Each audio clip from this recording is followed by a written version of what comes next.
Olá, irmãos. Saúdo cada um de vocês com a graça e a paz do nosso Senhor Jesus Cristo. Amém?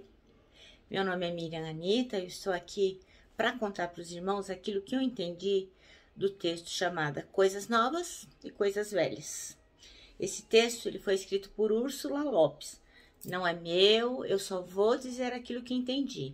Porque esse texto está no Manancial, que são publicações de meditações diárias da União Feminina Missionária Batista do Brasil. Então, eu só vou contar para os irmãos aquilo que eu entendi. Bom, eu gostaria de iniciar orando, já que isto já foi dito, e que o Senhor possa nos abençoar no dia de hoje. Pai, nós pedimos a Tua bênção, a Tua misericórdia, que Tu possa, Senhor, colocar no nosso coração as Tuas verdades eternas, que possamos ser tementes e colocá-las em prática. Em nome de Jesus, Teu Filho amado, que oramos. Amém. Bem, irmãos, então o texto que nós vamos ler hoje é Mateus 13, de 47 a 52. E diz assim, ó: O reino do céu é ainda como uma rede que é jogada no lago. Ela apanha peixes de todos os tipos, e quando está cheia, os pescadores a arrastam para a praia e sentam para separar os peixes. Os que prestam são postos dentro dos cestos, e os que não prestam são jogados fora. No fim dos tempos também será assim. Os anjos sairão e separarão as pessoas más das boas, e jogarão as pessoas más na fornalha de fogo, e ali vão chorar e ranger os dentes de desespero. Então Jesus perguntou aos discípulos: Vocês entenderam essas coisas? Sim, responderam eles. Jesus disse: Por isso quer dizer que todo mestre da lei que se torna discípulo no reino do céu é como um pai de família que tira do seu depósito coisas novas e coisas velhas. Então é isso que quer dizer, né? Amém.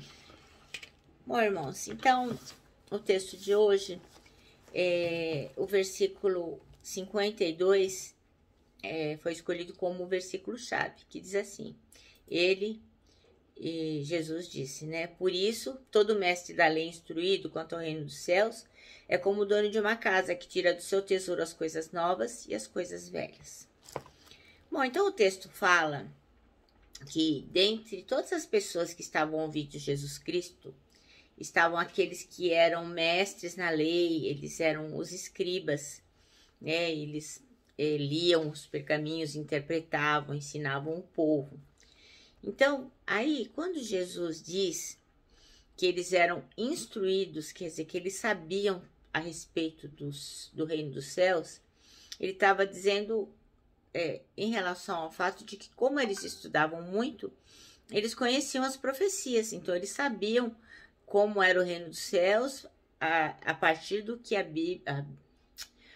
as escrituras diziam. Então, eles deveriam ver em Jesus Cristo o seu cumprimento. Então, na verdade, Jesus Cristo veio para inaugurar o reino dos céus. Com Jesus Cristo, o reino dos céus é inaugurado. Mas, só que há muito tempo, os profetas já vinham falando disso, né? Da vinda do Messias, de como ele ia transformar toda a humanidade. Então, hoje, o texto diz aqui que os mestres somos nós, pois a gente transmite os ensinos da palavra aos nossos discípulos. A palavra de Jesus se aplica a nós. Então, logicamente, aqui está sendo dito grosso modo, né? Porque a palavra diz que cada um tem um dom. O Senhor capacita cada um para cada coisa diferente. Mas, no sentido amplo, todos nós ensinamos. Na medida que nós estamos pregando a palavra, falando de Jesus, explicando o que a Bíblia diz, nós estamos ensinando. Então, nós somos professores, nós somos mestres, e as pessoas que nos escutam podem ser chamadas como nossos discípulos. Isso é uma responsabilidade muito, muito grande, né? Porque nós temos que saber o que estamos dizendo. Porque, como diz o ditado, quando a pessoa não sabe para onde ela vai, qualquer direção serve. Então, nós temos que saber. E nós só vamos saber para onde estamos indo e para onde podemos dirigir as pessoas se estivermos conectados com a palavra, se nós estivermos estudando, se formos responsáveis com as coisas que Deus nos dá. Porque senão, como diz a Bíblia, um cego vai guiar outro cego. Isso não vai dar certo, né? Então, nós temos que ficar bastante preocupadas, porque esta frase aqui, hoje os mestres somos nós, ela demanda de nós uma responsabilidade muito grande.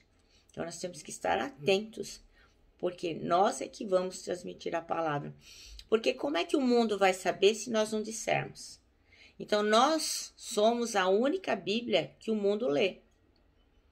Então, sim, depois que as pessoas ouvirem a palavra, e o ouvir a fé vem pelo ouvir, né? Então, depois que as pessoas ouvirem, que elas tiverem fé, que elas crerem, que aceitarem Jesus Cristo como seu Salvador, aí elas mesmas vão poder aprender e ter contato com a Bíblia e aprender coisas novas. Agora, nós somos a única Bíblia que o mundo lê. Então, temos que prestar muita atenção nisso. Então, nesse contexto, o texto diz aqui que tem acontecido avanços na tecnologia, nos costumes, na educação, no conhecimento e na atitude das pessoas. Então, todas essas coisas podem ser positivas, lógico, né? Quanto mais a gente aprende, quanto mais avança a tecnologia, logicamente, maior a evolução. Mas nós temos que evoluir para o bem, né? Destas coisas novas que estão surgindo, temos que ter uma evolução para o bem. Então, as coisas novas acabam se misturando com as coisas antigas. Então, a gente tem que conciliar coisas novas com coisas velhas. Para quê? Para a gente ter um equilíbrio perfeito entre as novas experiências de fé e o ensinamento dos antigos heróis desta mesma fé. Então, a palavra de Deus, ela só é antiga.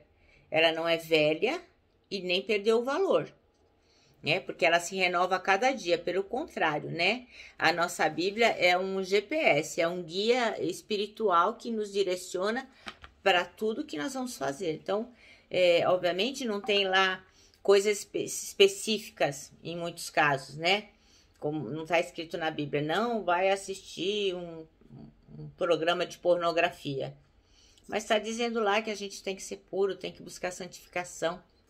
Então, assim, para quem quer sabedoria, pede a Deus, lê a palavra, ora, e o Senhor vai direcionar, porque a Bíblia, ela tem direcionamento para todas as coisas que nós quisermos fazer. Então, a gente tem que equilibrar o novo com o velho, para que a gente possa entender os ensinamentos desses antigos heróis da mesma fé. Então, as coisas antigas são basicamente o Antigo Testamento. Jesus Cristo revelou verdades novas, né? E ele fez discursos e utilizou figuras conhecidas como o campo, o tesouro, a rede, que eram coisas que as pessoas daquela época estavam muito familiarizadas, né? Eles eram agricultores, eles eram pescadores. Enfim, se hoje Jesus viesse, certamente ele ia falar em termos de rede social. Enfim, ele usaria metáforas que nós possamos entender, que seja fácil para nós. Então, mas Jesus Cristo, ele nunca anulou os ensinamentos antigos, né? Eu já ouvi pastores, infelizmente, que são renomados, dizer que o Velho Testamento já passou, que ele não tem mais utilidade. Mas isso não é verdade, porque o Velho Testamento está sendo cumprido no Novo. Quando Jesus chegou, quando Jesus veio à Terra, as profecias todas se cumpriram. Então, o texto diz aqui que hoje a gente se confronta com novas técnicas e novos contextos. Mas a palavra de Deus é sempre a mesma, né? Então, os princípios da Bíblia, eles devem ser aplicados a todas as situações e todas as épocas. Então, como é que nós vamos aplicar isso? Através do discernimento do Espírito Santo. Então, nós temos que pedir a Deus que nos oriente, que nos mostre aquilo que nós devemos fazer, viver e ensinar. Então, nós temos que ter cuidado para que o que a gente fala tenha a ver com aquilo que a gente vive. Então, as coisas novas e as coisas velhas, elas devem de alguma forma casar. As coisas velhas que nós fazíamos que não interessam mais, que não são boas, já passaram. Mas elas servem como um retrovisor, né? Quando a gente está dirigindo, a gente olha para o retrovisor, as coisas velhas acabam ficando para trás. Mas elas nos direcionam por quê? Para o alvo que nós pretendemos alcançar, de forma que a gente não se desvie nem para a direita e nem para a esquerda. Então, que Jesus Cristo seja esse nosso alvo sempre, e que nós possamos usar as coisas velhas como retrovisor e que elas possam também nos direcionar nas decisões que vamos tomar agora no tempo presente. E sempre, né? Estejamos atentos com essa palavra de que hoje nós somos os mestres, né? Nós ensinamos aquilo que Jesus tem nos ensinado. Bom, eu me despeço aqui, deixando para os irmãos um abraço fraternal, o nosso abraço diário de ursa. E lógico, né? A nossa palavra-chave que é saudade. Ah! E eu não disse a última frase do manancial, que diz assim, ó. Como mestres, precisamos ter discernimento para aplicar os ensinamentos da Bíblia a novos contextos. Discernimento. Amém? Saudade.